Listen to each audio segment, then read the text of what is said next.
A bankrupt SUV maker from Korea is about to build the country's first electric pickup. It has one mission: crash a party dominated by Tesla, Ford, and BYD. But what if I told you this truck exists because the company almost didn't? The story starts long before batteries and fast chargers. In 1954, a small Korean workshop called Hadongwon Motor Works hammered out buses and military trucks. It changed names a few times, merged with Dong-A, and by the late 1980s, it became Sanyang Motor. If you remember the original Musso SUV and the Rexton, you remember the rugged, oddball brand that didn't die easily. They did a deal with Mercedes-Benz in the 1990s for engines and parts. It gave their SUVs muscle and some credibility. Then the storms rolled in. Daewoo took a stake, then bailed. SAIC, a big Chinese automaker, bought control in 2004, then the global financial crisis hit. Sanyang went bankrupt in 2009.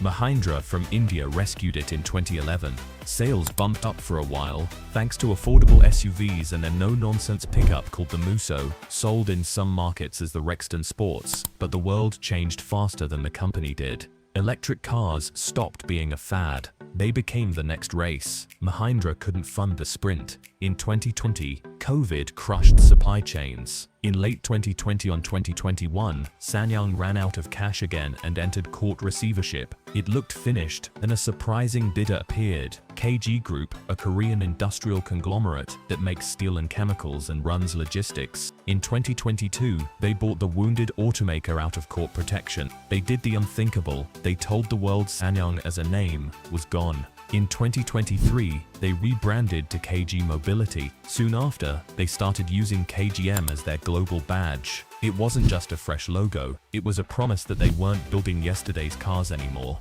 But saving a car company isn't about slogans. It's about one product that hits hard enough to buy time for the next. The new owners picked a lane very few Korean brands had touched: an electric pickup. In the US, pickups are kings. In Australia and Southeast Asia, utes and mid-sized trucks are daily tools. In Europe, they're a niche, but a growing one for farms, fleets, and people who want adventure gear. Electric pickups, though, that's a tiny club. The Ford F-150 Lightning is famous, the Tesla Cybertruck is loud, and the BYD Shark is everywhere in headlines. There's one catch: the Shark is a plug-in hybrid, not a pure EV. So if KGM could land the first true Korean battery pickup, it could punch way above its weight. KGM needed two things to make this work: batteries that don't cost a fortune, and a platform tough enough for real work. So they turned to the biggest EV battery player nobody wants to fight: BYD. In 2023, KGM signed a partnership with BYD to use its Blade battery. That's an LFP battery.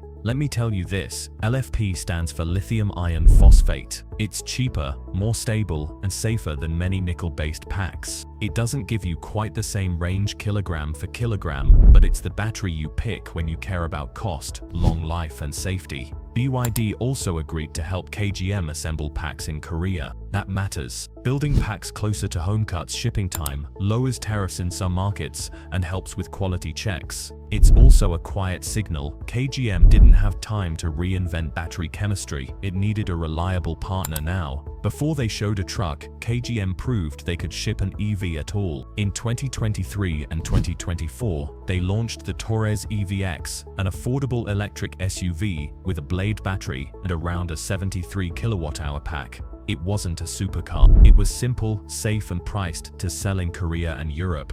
They used that to learn fast how to tune LFP in cold weather, how to manage heat on fast chargers, how to build high-voltage safety into a mainstream car. Their plan was obvious: truck next. Inside KGM, the electric pickup carried the codename O100. Fans online called it the Musso EV, because the diesel Musso had been their workhorse for years. KGM didn't fight the nickname, but the truck had to stand on its own. It needed to be strong, quiet, and cheap to run. It also had to avoid the trap that caught so many first-time EVs looking like a science project. The O100 began appearing at Korean shows and in camo on the road in 2024. You could see the shape even under the wrap: big squared-off front, tall bed, wheel arches that looked like they could chew gravel. It wasn't trying to be a spaceship, it was trying to be useful. Underneath, KGM went with a ladder frame.